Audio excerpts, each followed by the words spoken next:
Hi friends, welcome to our channel my lifestyle and cooking. First time பார்க்குறீங்கன்னா subscribe பண்ணிவிட்டு பாருங்கள் friends. நம்ம இன்றைக்கி கப்பக்கிழங்கு வச்சு ஒரு ஸ்வீட் ரெசிபி தான் பார்க்க போகிறோம், புட்டிங் ரெசிபி. இந்த புட்டிங் பார்த்திங்கன்னா ரொம்ப ஈஸியாக பண்ணிடலாம்.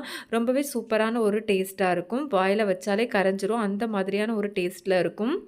இப்போ பார்த்தீங்கன்னா இந்த சீசனுக்கு வந்து நல்ல ஃப்ரெஷ்ஷான கிழங்கு வந்து நமக்கு கிடைக்கும். கண்டிப்பாக ஒரு முறை இந்த மாதிரி நீங்கள் வந்து வாங்குகிற டைமில் செஞ்சு பாருங்கள். இனி கிடைக்கும் போதெல்லாம் நீங்கள் வாங்கி செய்வீங்க, அந்த அளவு சூப்பரான டேஸ்ட்டாக இருக்கும். இது செய்கிறதுக்கு 1/2 கிலோ கப்பக்கிழங்கு எடுத்துருக்கிறேன். கிழங்கு பார்த்திங்கன்னா நல்லா இந்த மாதிரி தோலை எடுத்துகிட்டு நல்லா வாஷ் பண்ணி இந்த மாதிரி சின்னதாக கட் பண்ணி எடுத்து வச்சுருக்கிறேன். இப்போ இதை வந்து நம்ம காய் துருவோம்ல, அதில் வந்து இந்த மாதிரி துருவி எடுத்துக்கலாம்.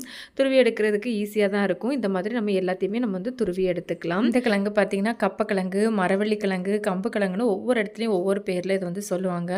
இப்போ நான் எல்லாத்தையுமே வந்து துருவி எடுத்து வச்சுருக்கிறேன். துருவி வச்சுருக்கிற அந்த கிழங்கை வந்து ஒரு பாத்திரத்துக்கு வந்து மாற்றி எடுத்துக்கலாம். அடுத்ததாக இது கூடவே சுடு தண்ணி வந்து சேர்த்துக்கலாம். தண்ணி பார்த்திங்கன்னா நல்லா சூடாக இருக்கணும், நல்லா கொதிக்கிற தண்ணியாக இருக்கணும். இந்த மாதிரி அது மூழ்கிற அளவுக்கு, நம்ம அந்த கிழங்கு வந்து மூழ்கிற அளவுக்கு சேர்த்துக்கோங்க. சேர்த்துட்டு இப்போ தண்ணி நல்லா சூடாக இருக்கும், அதனால் ஒரு ஸ்பேட்சுலாவோ இல்லை ஒரு ஸ்பூன் வச்சோ அந்த கிழங்கு நல்லா ப்ரெஸ் பண்ணி விட்டுக்கோங்க. தண்ணியில் மூழ்கி இருக்கிற மாதிரி நல்லா ப்ரெஸ் பண்ணி வச்சுக்கோங்க. இந்த மாதிரி வைக்கிறதுனால கிழங்கு நமக்கு நல்லாவே சாஃப்டாகி வந்துடும். இப்போ நம்ம இதை வந்து மூடி வச்சு ஒரு 15 நிமிஷம் வச்சிடலாம். இப்போ நான் ஓப்பன் பண்ணியிருக்கிறேன். உங்களுக்கு பார்த்தாலே தெரியும் கிழங்கு நல்லாவே சாஃப்டாகி வந்திருக்கு. நீங்கள் இதுக்கு பார்த்தீங்களா கொதிக்கிற தண்ணியில் ஒரு 2 நிமிஷம் போட்டுட்டு உடனே நீங்கள் ஸ்ட்ரெயின் பண்ணி கூட நீங்கள் வந்து செய்யலாம்.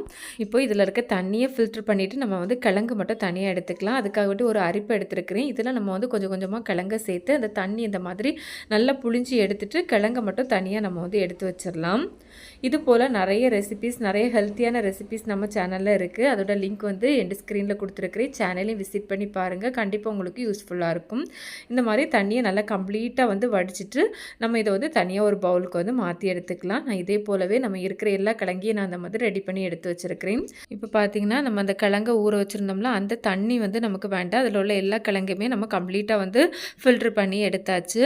இப்போது இது கூடவே நம்ம அடுத்ததாக சேர்க்க போகிறது பார்த்திங்கன்னா பால் தான். இதுக்கு நிறைய இன்க்ரீடியன்ஸும் தேவைப்படாது, 1-2 இன்க்ரீடியன்ஸ் தான், எல்லாமே வீட்டில் இருக்கக்கூடியது தான். 3/4 கப் அளவு வந்து பால் வந்து சேர்த்துக்கோங்க. இது கூடவே 1/4 கப் அளவு வந்து சுகர் சேர்த்துருக்கிறேன். இது வந்து கொஞ்சம் மிதமான ஸ்வீட்டாக தான் இருக்கும். நல்ல ஸ்வீட் வேணுன்னா கூட ஒரு 3 டேபிள் ஸ்பூன் வந்து எக்ஸ்ட்ரா சேர்த்துக்கோங்க. இப்போ இதை நல்லா ஒருக்கா இந்த மாதிரி கலந்து எடுத்துக்கலாம். இந்த மாதிரி நல்லா கலந்து எடுத்ததுக்கப்புறமா இது கூடவே வாசனைக்காக வேண்டி ஒரு 1/4 டீஸ்பூன் அளவு வந்து ஏலக்காய் பவுடர் வந்து சேர்த்துருக்கிறேன். அடுத்ததாக இது கூடவே 1/4 கப் அளவு வந்து துருவின தேங்காய் சேர்த்துருக்கிறேன். கூடவே கொஞ்சமாக டூட்டி ஃப்ரூட்டி வந்து சேர்த்துருக்கிறேன். ஒரு 3 கலரில் வந்து சேர்த்துருக்கிறேன். இதுவும் ஆப்ஷனல் தான். இதுக்கு பதிலாக நீங்கள் வந்து நட்ஸ் ஏதாவது சேர்த்துக்கலாம், கேஷ்யூ பாதாம் சொல்லி இதை நட்ஸ் சேர்த்துக்கலாம். இது கூடவே ரைசின்ஸ், உலர் திராட்சை கூட நம்ம வந்து சேர்த்துக்கலாம். உங்களுக்கு விருப்பமான எது வேணாலும் நீங்கள் வந்து சேர்த்துக்கலாம். நட்ஸோ ரைசின்ஸோ எது வேணாலும் சேர்த்துக்கோங்க. வேண்டான்னா அதை வந்து ஸ்கிப் பண்ணி கூட நம்ம வந்து செய்யலாம். இந்த மாதிரி எல்லாம் சேர்த்ததுக்கப்புறமா நல்லா ஒருக்கா கலந்து விட்டுக்கலாம். எல்லாம் எல்லாத்தோட மிக்ஸ் ஆகிற மாதிரி இந்த மாதிரி ஒருக்கா கலந்து எடுத்துக்கோங்க. இந்த மாதிரி கலந்ததுக்கப்புறமா இதை நம்ம தனியாக வச்சிடலாம். அடுத்ததாக ஒரு பேன் வந்து ஸ்டவ்வில் வச்சுருக்கிறேன். இதில் நம்ம வந்து சுகர் வந்து சேர்த்துக்கலாம். நான் இங்கே வந்து ஒரு 4 டேபிள் ஸ்பூன் அளவு வந்து சுகர் வந்து சேர்த்துருக்கிறேன். கூடவே 1 டேபிள் ஸ்பூன் வந்து தண்ணி சேர்த்து நம்ம சுகரை வந்து கேரமல் பண்ணி எடுத்துக்கலாம். ஓரளவு மீடியம் ஃப்ளேமில் வச்சு கேரமல் பண்ணி எடுத்துக்கோங்க. இப்போ பார்த்திங்கன்னா தெரியும் நல்லா வந்து சுகர் வந்து கேரமல் ஆகி வந்துட்டு ரொம்ப டார்க் கலராக நம்ம வந்து வச்சு எடுத்தோம் அப்படின்னா நமக்கு வந்து கொஞ்சம் கசப்பு டேஸ்ட் வந்த மாதிரி இருக்கும். இந்த மாதிரி ஒரு கலர் வந்தாலே நமக்கு கரெக்டாக இருக்கும். நம்ம கேரமல் பண்ணுறதுக்கு முன்னாடி நீங்கள் எதில் வந்து செட் பண்ணுறீங்களோ அதை ஃபஸ்ட்டே ரெடி பண்ணி எடுத்துக்கோங்க. நான் பார்த்தீங்கன்னா ஒரு டிஃபன் பாக்ஸ் தான் நான் வந்து இன்றைக்கி செட் பண்ணி எடுக்க போகிறேன். இதில் வந்து நான் இப்போ அந்த கேரமலை ஊற்றிருக்கிறேன். உடனே நம்ம ஃபாஸ்ட்டாக நம்ம வந்து ஊற்றிடணும், இல்லைனா அந்த பேன்லேயே நமக்கு வந்து செட் ஆகி வந்துடும். அதே மாதிரி நம்ம டிஃபன் பாக்ஸில் ஊற்றினதுக்கப்புறமா உடனே நம்ம வந்து ஸ்ப்ரெட் பண்ணி எடுக்கணும், இல்லைனா நமக்கு வந்து ஸ்ப்ரெட் பண்ண முடியாது, அதே இடத்துலேயே நமக்கு வந்து செட் ஆகி வந்துடும். இப்போ பார்த்தீங்கன்னா நமக்கு அந்த கேரமல் நல்லாவே செட் ஆகி வந்துட்டு நம்ம ஏற்கனவே கிழங்கு வந்து பால் சேர்த்து மிக்ஸ் பண்ணியிருந்தோம்னா அதை இந்த மாதிரி ஒருக்கா மிக்ஸ் பண்ணி எடுத்துக்கோங்க. இப்போ நம்ம இதை வந்து டிஃபன் பாக்ஸில் அந்த கேரமல் லேயருக்கு மேலே வந்து நம்ம இதை வந்து ஆட் பண்ணிக்கலாம். ஆட் பண்ணி நல்லா ஈவனாக நம்ம வந்து ஸ்ப்ரெட் பண்ணி எடுத்துக்கலாம். நீங்கள் டிஃபன் பாக்ஸ் தான் எடுக்கணும்னு கிடையாது, நீங்கள் ஏதாவது பிளேட்டு எது வேணாலும் நம்ம இந்த ரெசிபி பண்ணுறதுக்கு எடுத்துக்கலாம். இந்த மாதிரி எல்லாம் ஆட் பண்ணதுக்கப்புறமா ஒரு ஸ்பேட்சுலா வச்சு நம்ம இதை வந்து ஈவனாக ஸ்ப்ரெட் பண்ணி எடுத்துக்கலாம். உங்களுக்கு கம்மியான அளவு போதும் அப்படின்னு நினச்சிங்கன்னா நம்ம எடுத்துருக்கிற அளவுகள் எல்லாமே பாதியாக எடுத்து செஞ்சுக்கோங்க. இப்போ பார்த்தீங்கன்னா நான் ஸ்ப்ரெட் பண்ணி எடுத்துருக்கிறேன். இன்னும் கொஞ்சம் கூட எனக்கு வந்து இருந்தது, அதை இந்த மாதிரி ஒரு சின்ன பவுல்லையும் நான் வந்து ரெடி பண்ணி எடுத்துருக்கிறேன். இப்போ நம்ம இதை வந்து ஸ்டீம் பண்ணி எடுத்துக்கலாம்.